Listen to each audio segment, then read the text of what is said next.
السلام عليكم ورحمة الله وبركاته. إن الحمد لله نحمده ونستعينه ونستغفره ونعوذ بالله من شرور أنفسنا وسيئات أعمالنا. من يهده الله فلا مضل له ومن يضلل فلا هادي له، وأشهد أن لا إله إلا الله وحده لا شريك له، وأشهد أن محمدا عبده ورسوله. أما بعد، فإن أصدق الحديث كتاب الله، وخير الهدي هدي محمد صلى الله عليه وسلم، وشر الأمور محدثاتها، وكل محدثة بدعة، وكل بدعة ضلالة، وكل ضلالة في النار. مسلم omanye ekiiso kye ki n'ebirala ebikigenderako. Wuliriza akatambi kano era okagabane ne munno tumanye ebikwata ku kiiso na biki obusiraamu bye bwakyogerako. Pozzi tugenda kusookera ku kigamba nti ekiiso kye ki. Bwe tugenda mu lulimi Oluwarabu, ekiiso kiyitibwa al-aynu, naye nga al-aynu era kye kigambo kye kimu ekyeyambisibwa okutegeeza eriiso lino eriraba oba eritunula. Kitegeeza nti bo Abawarabu ekiiso beeyambisa ekigambo kimu al-aynu ekitegeeza eriiso oba ekiiso. Ate mu lulimi Olungereza ekiiso bakiyita the evil eye. Ekigambo ekyo kivvuunula nti eriiso ebbi. Ekigambo ekyo oyinza okukinoonya mu nkuluze oba dictionary gye bayita Oxford Advanced Learners Dictionary. Bwe tugendako mu lulimi olulala Oluswayiri, ekiiso bakiyita kijiikyo. Mu mazima era tekirina nnyo njawulo na kigambo kya Luganda mu makulu, kubanga era bw'owulira nti kijiikyo era kitegeeza ekiiso. Waliwo ekitabo kya lulimi Luswayiri bakiyita Jifunze Kiswahili. Ekitabo ekyo kyawandiikibwa Munnakenya ayitibwa Professor Walter Mbotera. Ekitabo ekyo yaleetanga ebigambo by'Oluswayiri nga bw'abivuunuza eby'Oluzungu. Naye bwe yatuuka ku kigambo kijiikyo yakiteekako ebigambo bibiri eby'Oluzungu ebikinnyonnyola. Ekisooka yakozesa ekigambo malice, ekirala n'akozesa ekigambo envy. Malice ndowooza tuyinza okkivuunula nti effutwa, ate envy ne tukivuunula nti ensaalwa. Kitegeeza yali agezaako okulaga nti ekiiso kiyina akakwate n'effutwa oba n'ensaalwa oba n'obutaagaliza.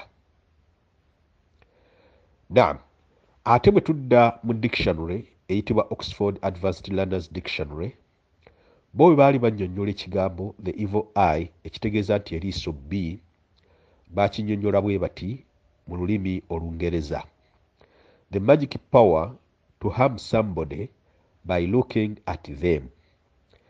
Ekibigambo ebyo bivuunula nti the magic power, nti amaanyi ag'eddogo, to harm somebody ageeyambisibwa okukosa omuntu by looking at them, ng'obatunuddeko, abantu ng'obatunuddeko. Newankubadde Abazungu bano tebaali Basiraamu, naye engeri gye bannyonnyolamu ekigambo the evil eye, ekiiso oba kijiikyo oba al-ayn mu Luwarabu, mu mazima baali batuufu. Ge baayita amaanyi g'eddogo, ffe mu Busiraamu ge tuyita amajinni, kubanga amazima agakaawa gali nti buli wali eddogo wabeerawo amajinni. Eddogo terisobola kukola watali majinni. Bwe tuvaawo, waliwo ekitabo oyinza okiyita Saamatabo kinene. Ekitabo ekyo bakiyita The World Book Encyclopedia. Mu muzingo gwakyo ogw'omukaaga ku lupapula 433, nga edishoni eno ya 1991, tugambe ekitabo bakiyita The World Book Encyclopedia. Ekitabo ekyo munnange kinnyonnyola ebintu bingi. era entambula yaakyo oda yaakyo eringa bw'olaba dictionary. Kati baatuka ku kigambo the evil eye kye tuvunudde nti ekiiso. Baali bakinnyonnyola baagamba evil eye is the supposed power to harm people or their possessions by merely looking at them. Ebigambo ebyo biwa amakulu nti ekiiso ge maanyi agalowoozebwa okukosa abantu oba ebintu byabwe just olw'obitunulako oba obbatunulako. Bagenda mu maaso ne bagamba nti according to superstition, okusinziira ku biwanuuzibwa, an evil person, omuntu omubi who has this power, ayina amaanyi gano amakulu ag'ekiiso, may use it, asobola okugakozesa to cause such misfortune as death, okuleeta obuzibu ng'okufa, illness, obulwadde, or property damage, oba okwonooneka kw'ebintu. Bagenda maaso ne bagamba nti a person may also unknowingly have the evil eye, nti omuntu mu butamanya ayinza okuba nga alina ekiiso and cause harm unintentionally, n'atuusa ku bantu oba ku bintu akabi naye nga tagenderedde. Bagamba nti to avoid the evil eye, okwewala ekiiso, many people utter such phrases. Abantu okwewala ekiiso abantu boogera ebigambo nga bino: God bless you, nti Allah oba Katonda akuwa omukisa. Or where ate abalala bambala blue beads, embira eza bbulu, or other protective charms, oba yirizi endala ono zaayise enkuumi. Yagenda mu maaso mu kitabo ekyo The World Book Encyclopedia n'agamba nti for thousands of years, okumala emyaka nkumi na nkumi, people in many parts of the world, abantu bangi mu bitundu by'ensi, have believed in the evil eye, bazze bakkiririza mu kiiso. N'agamba nti today, olwaleero, the belief is fairly common. Agamba nti enzikiriza eno yakyaka nnyo in India mu Buyindi and the countries bordering the Mediterranean Sea, n'amawanga agabugiriza oba agaliraanye Semayanja ayitibwa Mediterranean.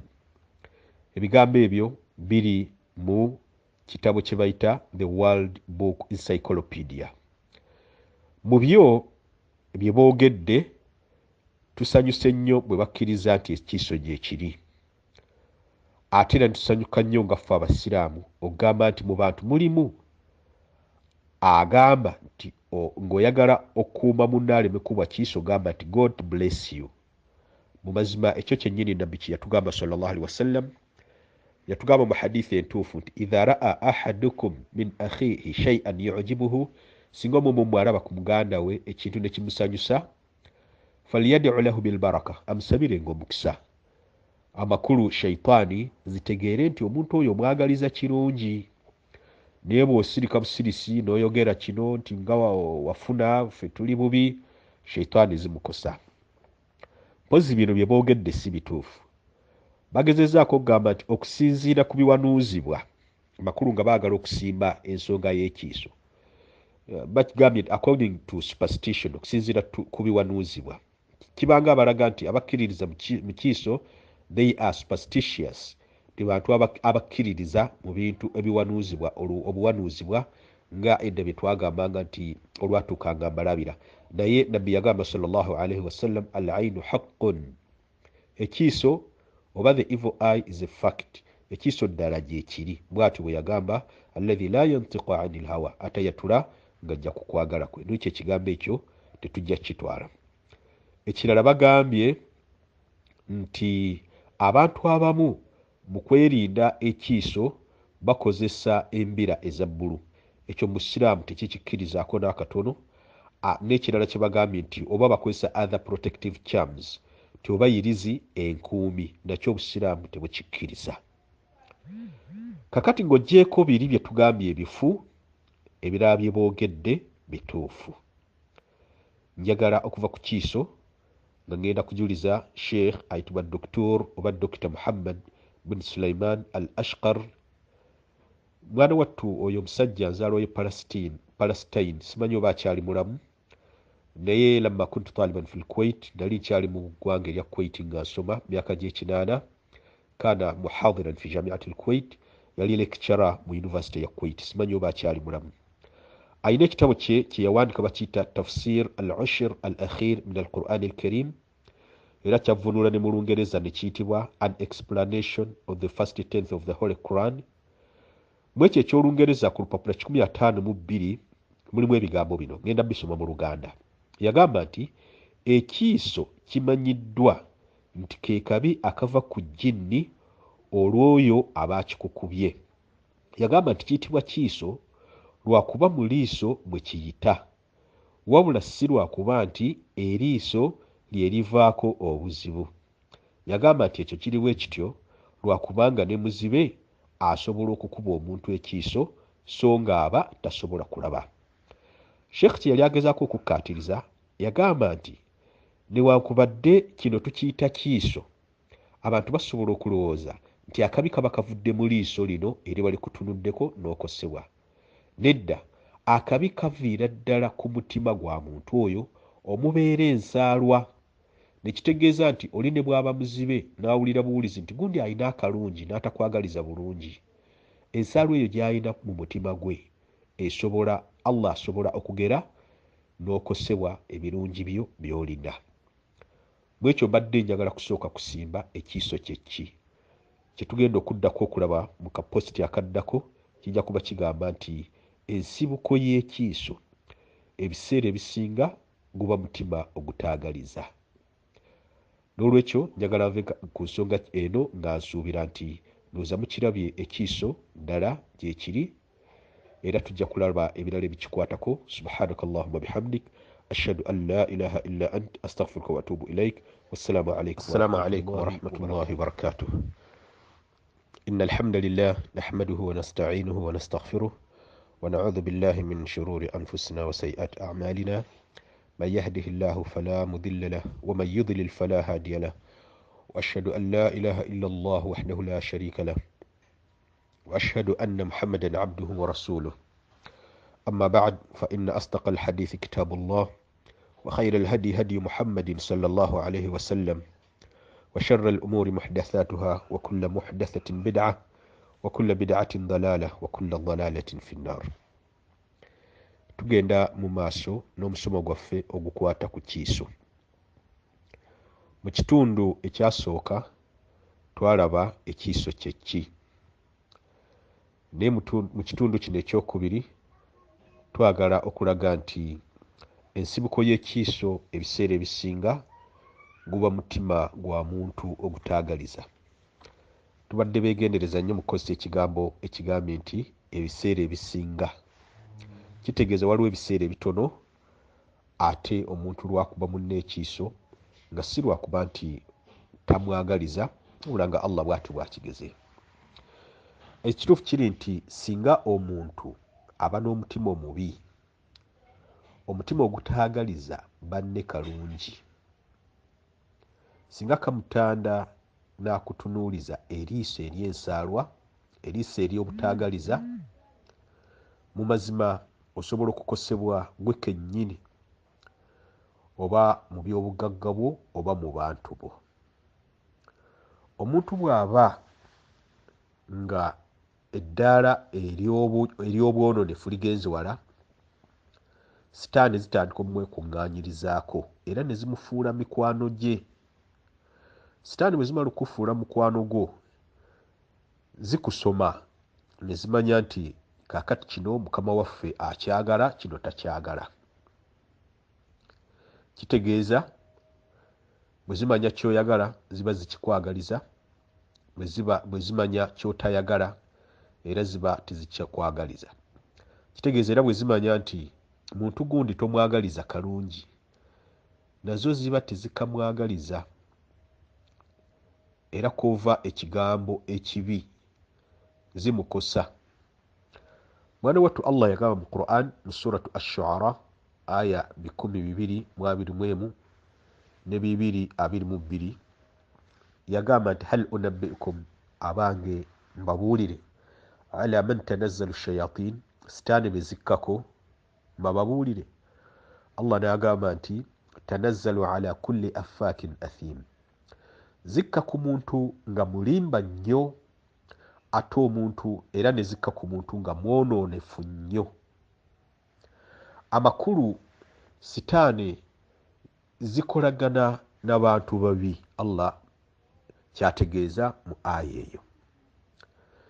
Aya eyo Allah alaga nti sitaani zikka ku bantu aboonoonefu ennyo, era okubakkako bwe tukissa mu ntegeera yaffe y'ekinnansi kiba kitegeeza kubafuula bakongozi, bakulu abantu baba basamira bezirinnyako, era abantu nga balina we batudde ne basamira la qadara Allah, tusaba Allah aleme kigerera bantu. Gana zino zibayita empewo ezirinnya kw'omu kubo, zirondamu asinga bwonoonefu.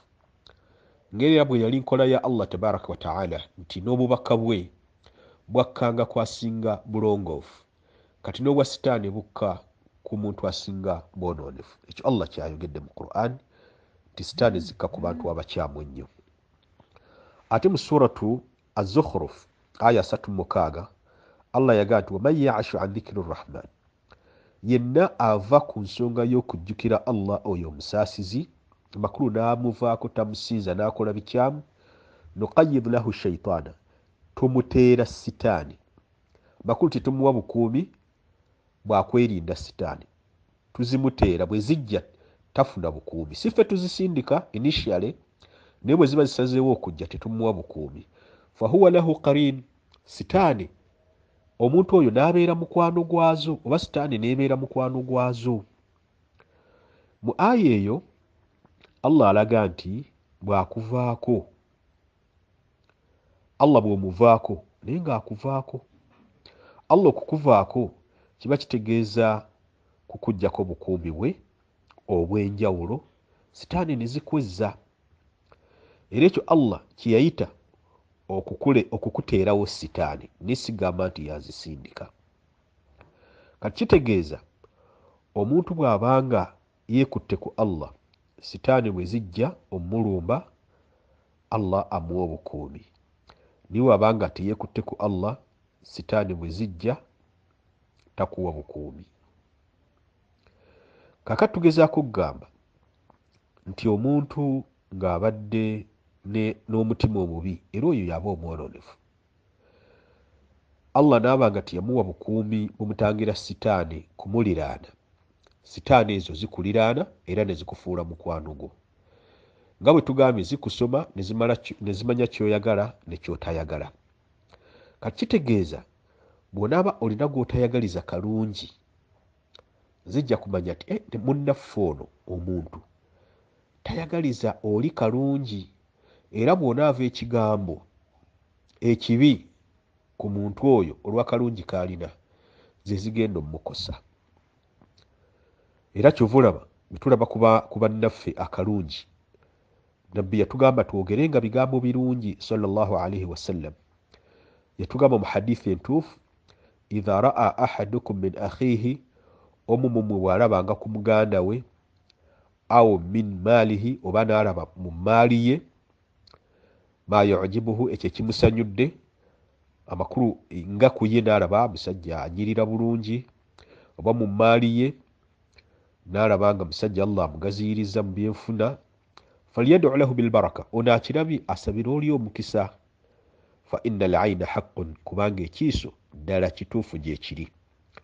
Amakulu kitegeeza, nabbi yali ategeeza sallallahu alaihi wasallam nti bw'otayogera kigambo kirungi ng'ekyokusabira munno omukisa, omunno ajja kukosebwa. Hadithi eyo yayogerwa Imam Ibn Majah mu kitabo kya As-Sunan, ne Imam Malik mu kitabo kya Al-Muwatta, ne Imam Ahmad mu kitabo kya Al-Musnad, era hadithi ddala ntuufu. Naam, ate nabbi sallallahu alaihi wasallam bwe yali ayogera ku kiiso nga bwe kikosa abantu okusingira ddala okuva mu b'emitima emibi, yagamba mu hadithi ya sahabi ayitibwa Ibn Abbas radiyallahu anhu, yagamba omubaka wa Allah sallallahu alaihi wasallam, al-aynu haqqun, ekiiso ddala kituufu gye kiri, mwemala naga nti walau kana shay'un sabaqa alqadara, singa waliwo ekintu ekisobola okuvuganya ne qadari ya Allah nekulu Allah biyagerera abantu etuuko zaabwe, la sabaqathu al-ayn, ekiiso kyekyali badde kivuganya naki ne qadari ya Allah oba qadari za Allah. Era nabbi n'agamba sallallahu alaihi wasallam, wa idha istaghsiltum, mwembanga musabiddwa okunaaba, faghsilu, munaabenga. Hadithi ya Imamu Tirmidhi era ntuufu. Pozi kino kyeyagamba nti mwembanga musabiddwa okunaaba munaabe, tujja kiraba eyo mu maaso mu butambi obuddako butya bwe tujjanjaba eddogo. Naye nabbi sallallahu alaihi wasallam tugamba nti singa waliwo ekintu ekituusa ku bantu akabi nga kisobola okuvuganya ne kisinga qadari ya Allah, kyali badde kiiso. Kyo kiba kiraga nti ekiiso kya mutawaana nnyo nnyo nnyo. Ebizibu abantu bye bafuna ku nsi ng'ogyeko qadari ya Allah basinga kubifunira mu kiiso. Eyali mufti w'eggwanga erya Saudiya kati mugenzi ayitibwa Abdul Aziz ibn Abdullah ibn Baz rahimahullahu ta'ala, tusaba Allah oyo yayitibwa okuba owa waggulu mu kitiibwa ne mu kifo amusaasire, yayogera ebigambo bino ku kiiso. Yagamba waqad thabatat al-ahadith an an-nabi sallallahu alaihi wasallam, hadithu zajja nga ntuufu era nga nkakafu okuva ku nabbi sallallahu alaihi wasallam, fil isaba bil ayn, eziraga nti ekiiso kisobola okukwata.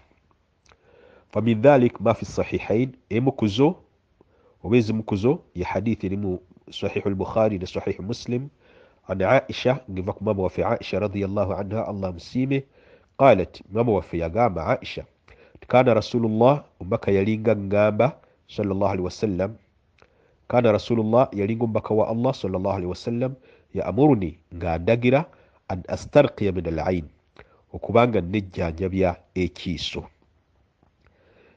Obwo obujulizi obulaga nti nabbi yali akakasa sallallahu alaihi wasallam nti ekiiso kisobola okukwata omuntu, era yesoga lwaki yagambanga mukyala we mama waffe Aisha yejjanjabyenga ekiiso. Ebigambo ebyo biri mu kitabo kya Sheikh Ibn Baz ekiyitibwa Al-Fatawa Al-Mutaalliqa Bit-Tibbi wa Ahkamu al-Marda, kitegeeza nti fatwa ezeekuusa ku kujjanjaba ne amateeka g'abalwadde. Kitabo ekyo walillahi alhamd nkirina wano, naye fatwa ezakunganyizibwamu zaali za Sheikh Ibn Baz, naye eyazikunganya ye Dr. Salih Ibn Fawzan. Tusaba Allah bombi akuume Sheikh Fawzan kuba kyali mulamu, atasaasire Sheikh Ibn Baz kubanga kati mugenzi.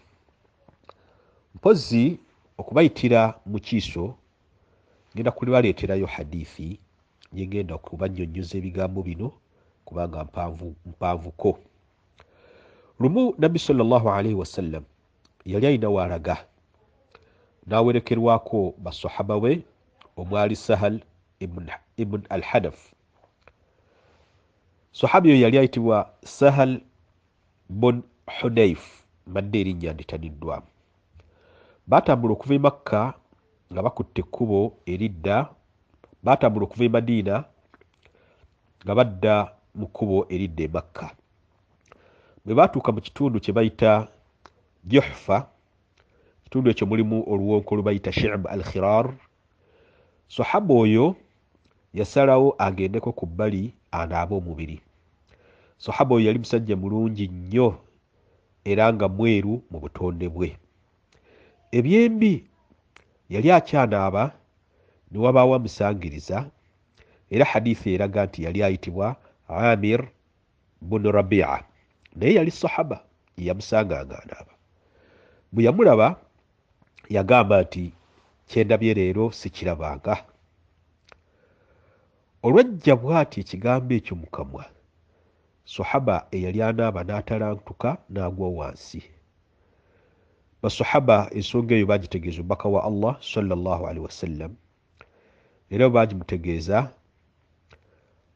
nabbi sallallahu alaihi wasallam yafuna okunyolwa kw'amaanyi okutuusa omubaka sallallahu alaihi wasallam lwe yabuuza basahaba abo nti mulina gwe mulowooza ayinza okuba amukoze ekintu ekyo. Baamuddamu nti okuggyako Amir bin Rabi'a ye yamutunuulidde ng'anaaba n'ayogera bw'ati ne bw'ati.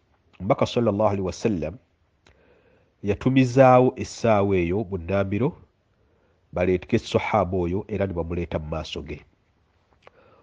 Bwe bamuleeta mu maaso ge yamunenya n'amugamba ebigambo bino. Yamugamba, alama yaktulu ahadukum akhaahu, asinziira ku ki omu mu mmwe okutta muganda we?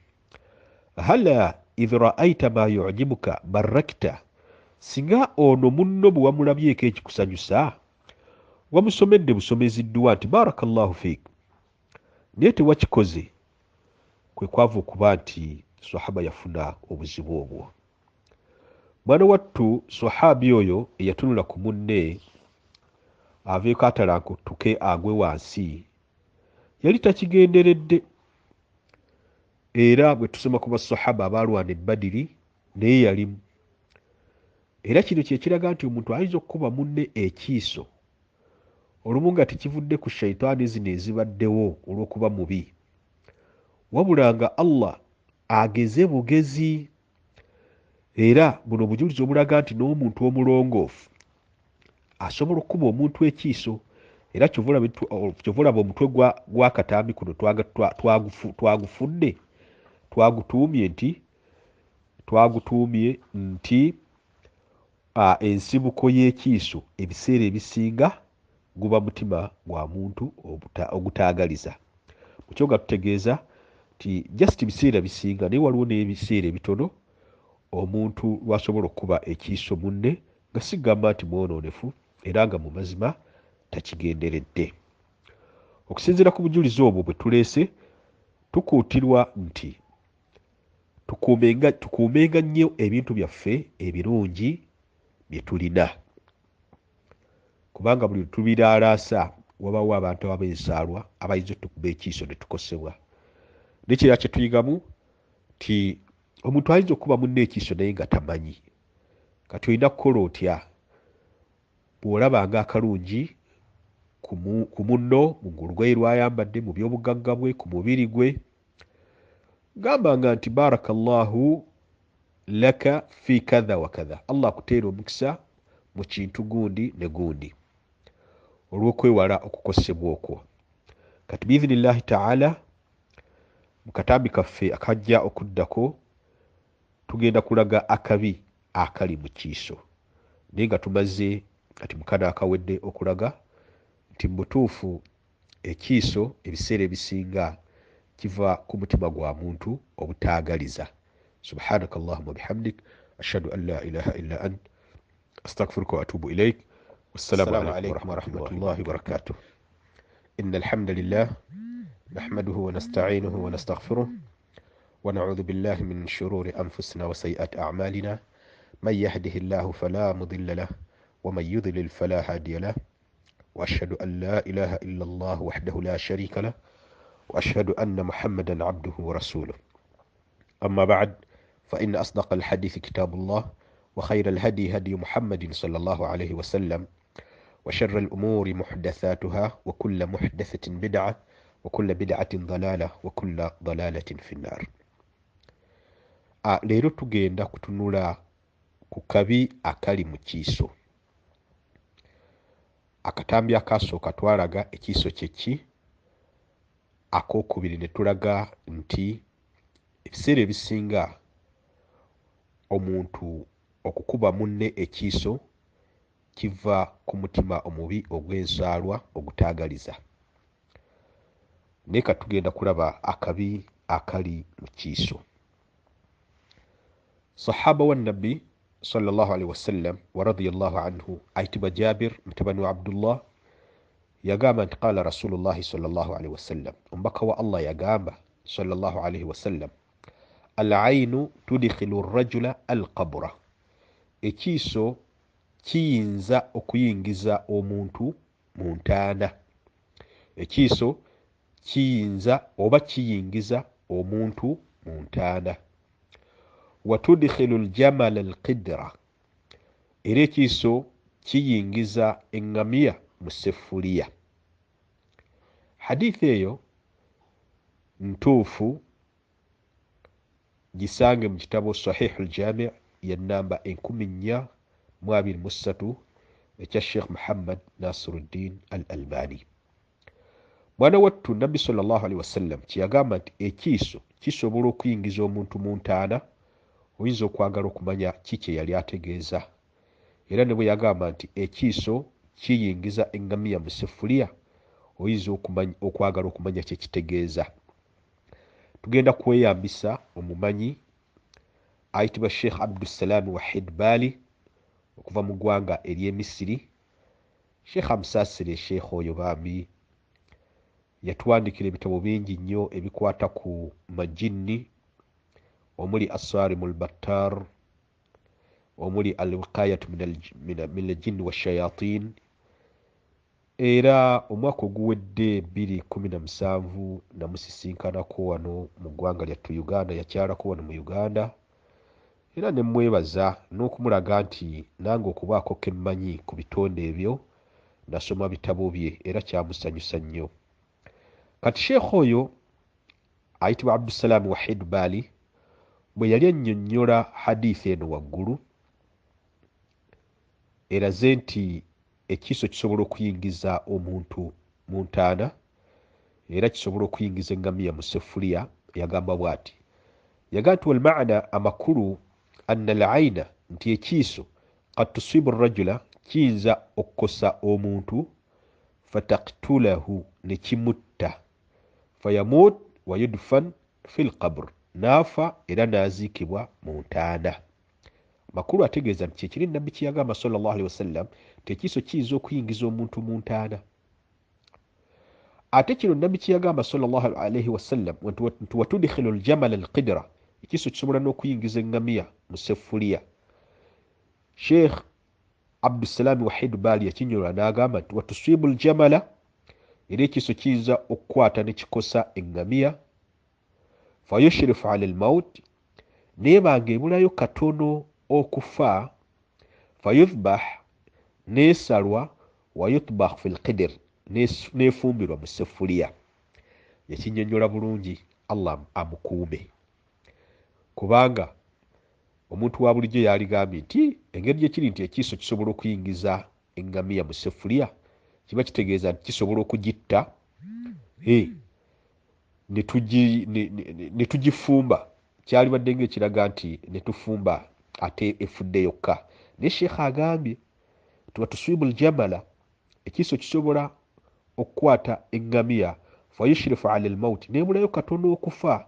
Fayuthbah, neesalwa. Wayutbah, neefumbirwa fi lqidiri, mu sefuliya. Nekyo tubadde twagalamu ng'ekikulu nti olaba Allah ayinza okugera ekiiso neebanga ye sababu, ensonga Allah mwayise n'oyabulira buno obulamu obwensi ne tukuziika mu ntaana. Kitegeeza n'ebisolo nabyo Allah ayinza okugera mu mazima, oli n'abikuba ekiiso ne bifa. Ekyo nno ne kitegeeza nti ne bw'oba ogenze ku ddundiro, ogenze mu dduuka lya munno, ogenze mu ssamba ya munno, mwana wattu bw'olabanga akalungi musabirenga baraka, nga bwe twakirabye mu hadithi mu kaposti oba mu katambi kaffe akawedde. Hadithi eno eriva gye tugenda okuleeta eva ku sahaba eyitibwa Jabir y'omu radiyallahu anhu, Allah amusiime, eraga akabi k'ekiiso. Qala, yagamba nti qala rasulullahi sallallahu alaihi wasallam, omubaka wa Allah yagamba, akthar man yamutu min ummati, nti abantu basinga okufa mu umma yange, ba'da qada'i llahi, oluvannyuma lw'okugera kwa Allah, kw'okusalawo kwa Allah wa qadarihi, n'okugera kwe, bil ain, bafa kiiso. Kitegeeza abantu abafa 100 abasinga okuba abangi, ng'oggyeko nti okwo kubadde kusalawo kwa Allah ne qadariye, naye ensonga endala okuyita okufa kw'abantu kiba kiiso. Hadithi eyo Imaamu Bukhari yagireeta mu kitabu kye kiyitibwa At-Tarikh al-Kabir. Tukimanyi bulungi nti Imaamu Bukhari ayina ebitabo bya hadithi bingi, omuli al-Adab al-Mufrad, omuli Sahih al-Bukhari, ne kino ekiyitibwa At-Tarikh al-Kabir. Era Sheikh Muhammad Nasiruddin al-Albani hadithi eyo yagamba nti ntuufu mu kitabu kye Sahih al-Jami' yagiwa ennamba 2217. Hadithi eyo etulaze nti mu mazima abantu bangi ebintu bingi byonooneka lwa kiiso. Naye twewala amakubo agayinza okuba nti gayitwamu ne tukuba bannaffe ekiiso. Kwe kuba n'omutima omubi, omutima ogutaagaliza, n'olaba ku munno akalungi n'otamusabira baraka. Ate naffe ababalina ku birungi tugezeeko kubinyumiza na biraga bannaffe, kuba buli lw'obiraga omulabe mu mazima sheitaani Allah ayinza oziyisizaako ne zikosa ebintu byo. Ng'era twakirabye emabega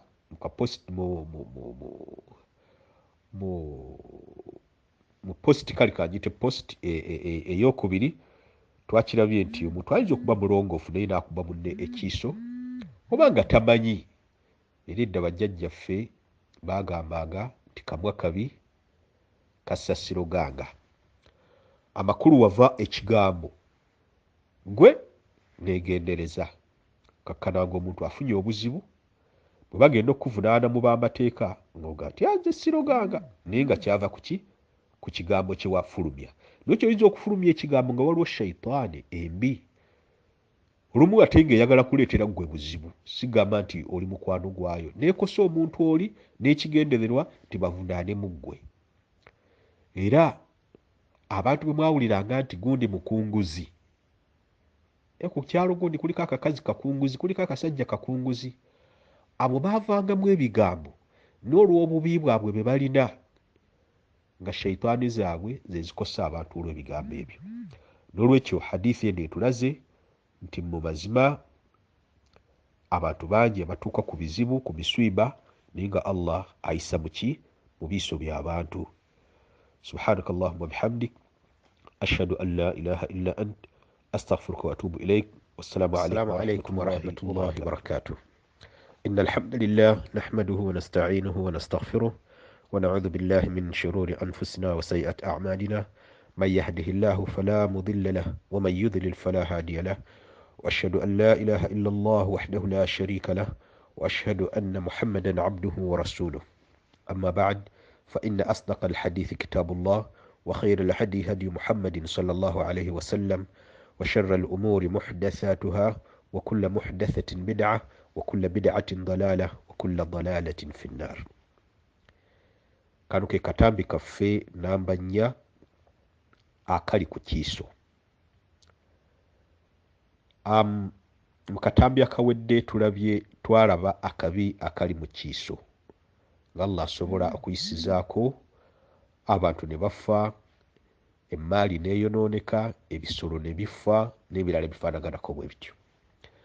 Katugenda kulaga nti ate si bantu bokka be bakuba bannaabwe ekiiso, wabula n'amajinni nago gasobola okukuba omuntu ekiiso. Amakulu nalyo ne likutunuulira ne likukwatibwa ensaalwa, okkakkana nalyo ne likukuba ekiiso, nakyo kisoboka. Era y'ensonga lwaki bwe tuba tugenda okweyambula engoye, Nabbi sallallahu alaihi wasallam yatulagira tusome edduwa nti bisimillah. Osoma edduwa eyo ye kennyini Nabbi sallallahu alaihi wasallam yalaga nti Allah agiyisizaako ne liba jjiji eribikka wakati w'omubiri gwo oba obwereere bwo n'amaaso g'amajinni. N'olwekyo mu ngeri gye tutategeera naye ng'esoboka, ffe ng'abalya mmere esoboka eri Allah, bw'osoma bisimillah ne weeyambula, Allah awugula amajinni ne gatakutunuulira bwereere bwo agayinza okuba nti nago gayinza okukwatibwa ensaalwa. Kakati akatambi kano tekagenda kuba kawanvu, wabula tugenda kujuliza ekitabo kye bayita Asrar Alami al-Jinni wa Shaitan, ekitegeeza nti ebyama ebikusike ebikwata ku nsi y'amajinni ne sitaani, kya lupapula 49. Ekitabo ekyo nakyo kirina wano era kyensomeramu ddala. Kya Sheikh nzaalwa y'omu ggwanga erya Maghrib oba Morocco, ayitibwa Mustafa Ahmad Shakhmal al-Maghribi. Sheikh mu kitabo kyekyo yayogera ebigambo bino. Yagamba nti al-aynu aynaani, amaaso ebiiso bya bika bibiri, ekiiso kya bika bibiri. londawo oluganda lwolaba olukwataganye nekyetuliko. Yagamba nti ainun insiya, waliwo ekiiso eky'obuntu, amakulu nga muntu muno yakikukubye, wa ainun jinniya, ate niwabaawo n'ekiiso nga majinni oba nga jinni lyeri kikukubye. Yagamba nti waqad sahha an ummi salama radiyallahu anha, obujulizi obutuufu webuli nga buva ku ummu salama, onono yali mukyala wa nabbi sallallahu alaihi wasallam nga maama waffe, anna nabiya sallallahu alaihi wasallam qaal, nga maama waffe oyo yagamba nti omubaka sallallahu alaihi wasallam yagamba, anna nabiya sallallahu alaihi wasallam, nga maama waffe yagamba nti nabbi sallallahu alaihi wasallam raa fi baitiha jariya, nabbi yalaba sallallahu alaihi wasallam mu maka ga mukyala we ono ummu salama, yalabamu jariya, omwana ow'obuwala, fi wajhiha sufaa, naye nga mu kyenyi kye akubiddwamu ekibambya. Kale ye yali mweru naye ng'ate akubyemu ekibambya ekiddugavu. Faqaal, okutuusa nabbi lwe yagamba mukyala we sallallahu alaihi wasallam, istarqu laha, musomere ruqya, mujjanjabe, fa inna biha annadhra, kubanga aliko ekirwadde ky'okutunulwako. Annadhra, ekirwadde ky'okutunulwako, kyali kitegeeza nti waliwo eyamutunulako n'amukuba ekiiso. Obwo nno obujulizi obulaga nti si ffeffekka abantu tukuba bannaffe ebiiso, wabula n'amajinni gasobola otukuba ebiiso. Kati insha Allah mu katambi akagenda okuddako ate tugenda kulaba twejjanjaba tutya ekiiso, kubanga kikulu nnyo, era tulabe tukyerinda tutya, kubanga prevention is better than cure, alwiqaya khair min alilaj. Tujja kulaba tukijjanjaba tutya, tukyerinda tutya.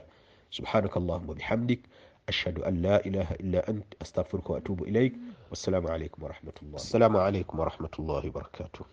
إن الحمد لله نحمده ونستعينه ونستغفره ونعوذ بالله من شرور أنفسنا وسيئات أعمالنا، من يهده الله فلا مضل له ومن يضلل فلا هادي له، وأشهد أن لا إله إلا الله وحده لا شريك له، وأشهد أن محمدا عبده ورسوله.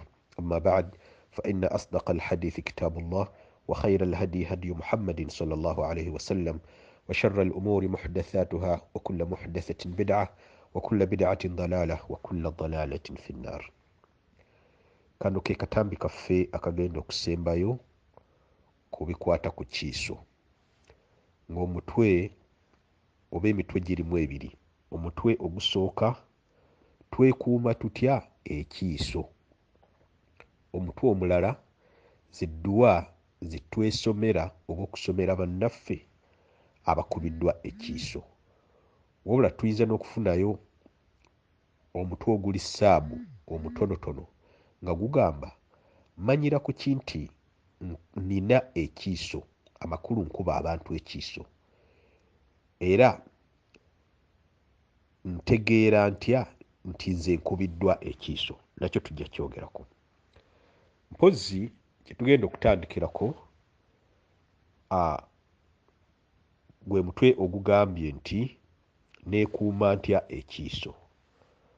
Omumanyi ow'edda ayitibwa Imam Ibn al-Qayyim al-Jawzi, era n'okumanya wadda yazaalibwa mu mwaka, yafa mu mwaka 756, yazaalibwa mu mwaka 691 mu mbala y'amasenguka. Ono yali muyizi wa seeka w'Obusiraamu wa Sheikh al-Islam ayitibwa Ahmad ibn Taymiyyah rahimahullahu ta'ala. Yawandika ekitabo kye kirungi nnyo kiyitibwa Badaa'i'u al-Fawaidi. Kiyitibwa ni Badaa'i'u al-Fawaidi. Mu volume oba mu muzingo gwakyo ogwokubiri, okuviira ddala ku lupapula 238 paka 245, yamenya ensonga 10 omuntu z'ayinza okukola Allah n'amutangira ekiiso. sigenda kuzisoma mu Luwarabu olw'okwagala okufunza. Wabula ensonga gye yasooka okumenya yagamba nti okwekuuma Allah naye asobole okukukuuma. Ekyo nno yali ategeeza bwe yagamba nti okwekuuma Allah, yali ategeeza nti n'omanya nti kino yakiragira n'okikola, n'omanya nti kino yakigaana n'okireka. Kirabikira ddala akizimbidde ku nnabbi kye yagamba sallallahu alaihi wasallam, ihfadhillaha yahfadhuk, wekuume Allah naye akkuume. Makulu tokola bye yagaana, kola bye yalagira, mu ngeri eyo ojja kuba omwekuumye naye asobole okukukuuma. Kati kitegeeza bw'onaabanga oyagala okuwona ekiiso naye nga naawe weekuuma ebya Allah n'otakola byagaana n'okola byalagira, ajja kuwa obukuumi oleme kukosebwa kiiso. Ekyokubiri, Sheekhe yagamba nti okugumiikiririza ow'ensaalwa, n'ogumiikiriza olw'ebyo byakukola, n'omwesonyiwa, n'otaddaawo kumulonkomalonkoma ti gundi nno ankola kino, gundi nno ankola kino. Nedda, gwe ennaku yo giroopa eri Allah. Tola nabbi Yaqub omwana we Yusufu ng'abuze yagamba nti innama ashku bathi wa huzni ila Allah, nze okunyolwa kwange n'ennaku yange mbiroopa wa Allah. Kati kitegeeza yali tagendanga ategeeza abantu, munnange omwana wange abaana be baganda be baamubuza.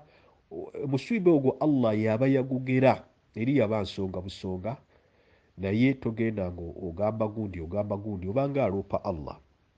Mu ngeri eyo kasita ggwe Allah alaba nti togendanga oyogera bantu bizibu bye bakutuusako aba bakkuba ekiiso, amanya nti weesigamiridde ddala ku ye n'akutaasa. Ensonga ey'okusatu, okwesigamira ku Allah, kubanga yenna amwesigamirako Allah amumalira ebizibu bye. Waman yatawakkal ala Allahi fahuwa hasbuh. Imaamu Ibn al-Qayyim al-Jawziyya ensonga ey'okusatu yatugamba twesigamire ku Allah. Kwesigamira ku Allah kitegeeza n'otawuguka kugamba nti kaŋŋendeko ewa gundi oba oli awo anaataasa obuzibu, wabula amakulu ng'ate gy'olaze wakyamu, wabula ne weesigamira ku ye. Kasita omwesigamirako, Allah yatuwa garanti obweyamu nti ajja tumalira ebizibu byaffe. Ensonga ey'okuna, obutatya muntu oyo n'obutajjuza mutima gwo n'ojjuzaamu omuntu oyo nga buli kaseera gw'olowoozaako. Omanyi stress eyo bw'ekujjira, obunafu obwo ne bukubeera mu bwongo ne mu mubiri, shaitaani ziyitamu nnyo okubanga zikukosa. N'ekyo omwesonyiwa ge makulu agakirimu. Ekyokutaano, okudda eri Allah mu bikolwa ne mu bigambo, n'okukola buli ky'olaba kyonna nti Allah kyayagala era n'oleka kyeyagaana. Ekyo nno Allah akiyisizaako n'akuwa obukuumi n'otakosebwa biiso by'abantu. Lwaki? Kubanga oba mwagalwa we, ate abaagalwa be tabalekerera balabe baabwe babawangule. Ekyomukaaga, okwenenya ebibi byo, kubanga Allah abisinziirako n'akulekerera, omulabe wo n'akuwangula. Ekira kino kiringa ekirina akakwate n'ekiwedde. Bwe weenenya ebibi, Allah akuwa obukuumi, kubanga nkola ya Allah okutaasa abaddu be nga nabo beeyisa bulungi. Katoyiza kubanga olina amazambi g'okola ate n'olowooza anaakuwa obukuumi obw'abalabe obuli mu bantu ne mu majinni, okusingira ddala obwa ekiiso. Ensonga y'omusanvu, Imaamu Ibn al-Qayyim al-Jawzi gye yaleeta yagamba nti okusaddaaka ennyo n'okuyisa abantu obulungi, kubanga mu mazima mu kusaddaaka mubaamu okulaga nti okoze omulimu ku lwa Allah, togukoze lwa kabanda be. Ate shaitaani Allah yali agigoba mu ggulu, mu butuufu yalaga nga bwegenda okukosa abantu, naye yagamba nti illa ibadaka minhumul mukhlasin, okuggyako abaddu bo abagenda okukola emirimu ku lulwo, abo sijja basobola. Ne kiba nga kitegeeza nti bw'oyita mu kusaddaaka ennyo n'osaddaaka ennyo, sitaani zino ezigenda okukukosa olw'onakkubya ensaalwa, ojja kusanga olina obukuumi bwa Allah tabaraka wa taala. Ensonga ey'omunaana, bw'omanya akukwatiriwa ensaalwa bw'ati Imam Ibn al-Qayyim al-Jawzi bw'agamba bw'omumanyanga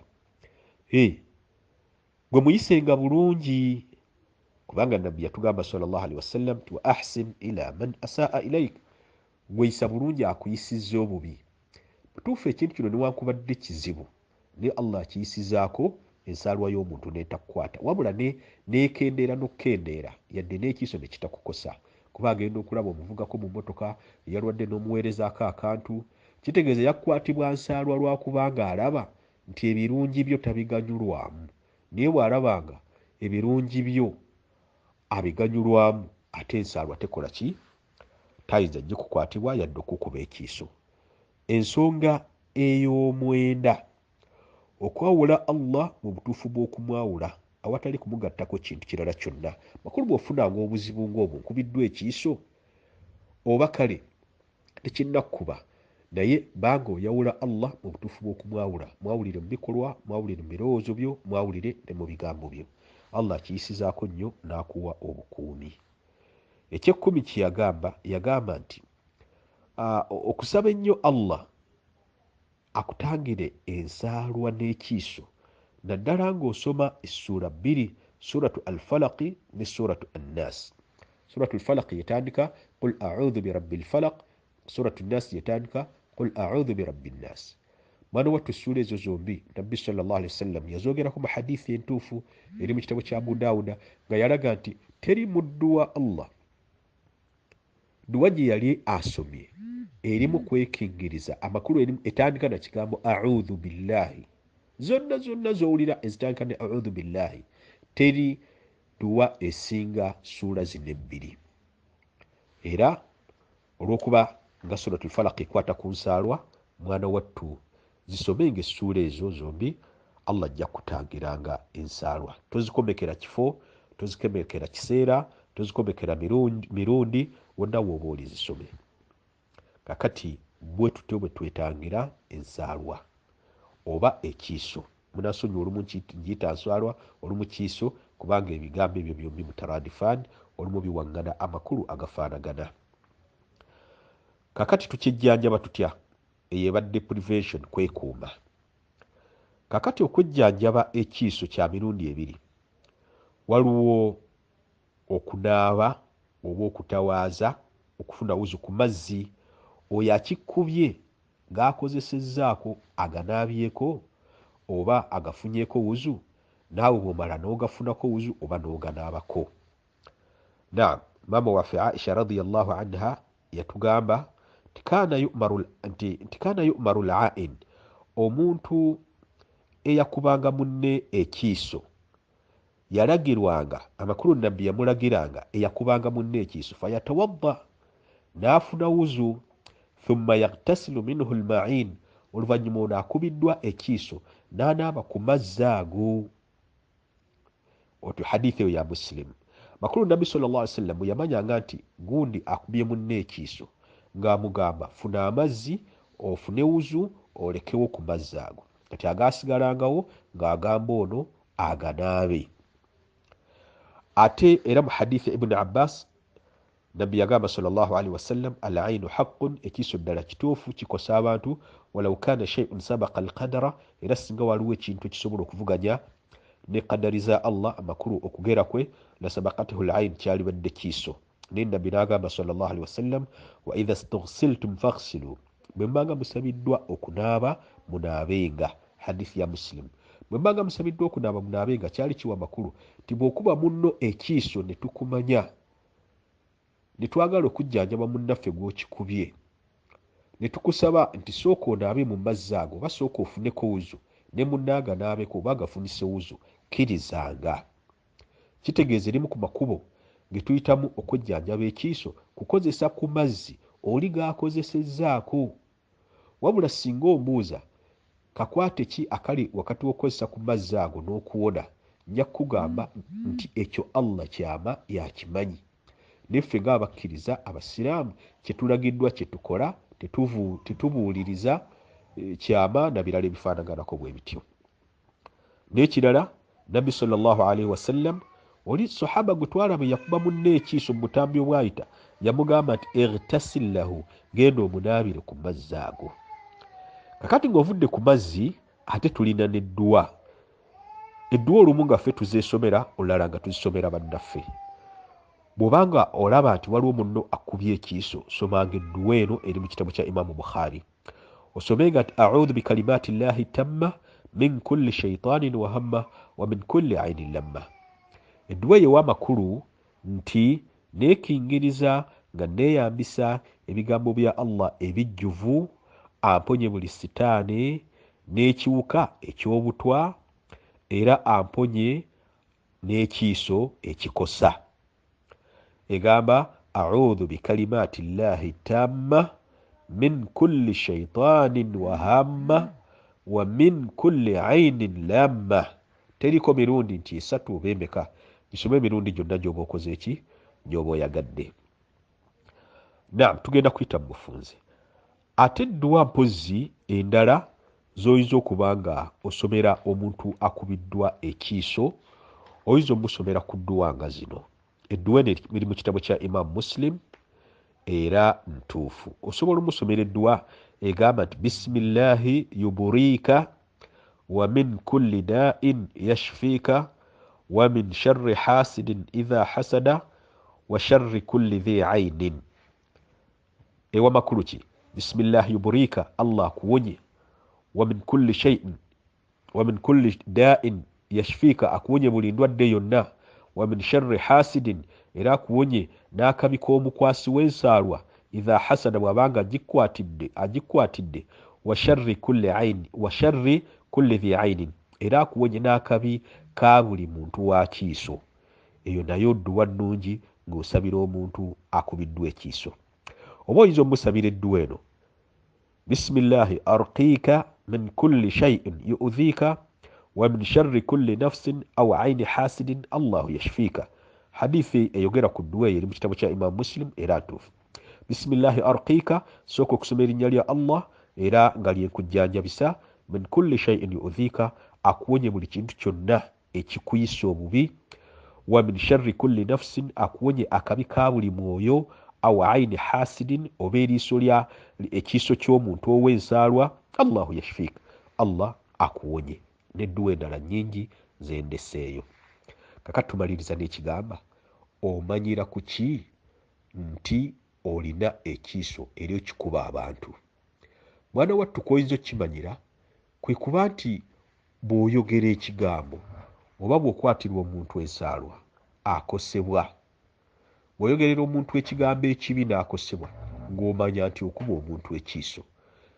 Kati ekyo kyetangira otya? Wejjeemu obutaagaliza. Bw'oba kale oyagalizanga kigambo ku kye kivuddeko muno n'akosebwa, yogera dduwa, soma dduwa, barakallahu fiik, Allah akuteera omukisa mu kintu kyekyo. Kakati awe tumanyira nti olina ekiiso. Ate tumanyira tutya kuki nti gundi ankubye ekiiso? Kwe kuba nti akwogeredde ekigambo ng'ekyo ne wayita akaseera oba ne katayitawo n'okosebwa, ng'awo omanya nti omusajja ono ankubye ekiiso. Mugambe anaabe ku mazzi, afune amazzi ku wuzu agasigaddewo gakozese. Bw'akigaana, gwe mwetegekere, oba muli ku muzikiti oba muli luddawa, bw'olaba akadomola k'amazzi g'atawaazizzaako agasigaddemu gatawaaze. Malayira Allah ti ekintu ekyo singa okikoze kirina effect nnene nnyo ku kuwona ekiiso. Nze kamwa kwogera nali nkikozeeko era ne ndaba effect eyali ey'amaanyi mu ekyo ekyakolebwa, era nammwe bwentyo bwe mbakubiriza.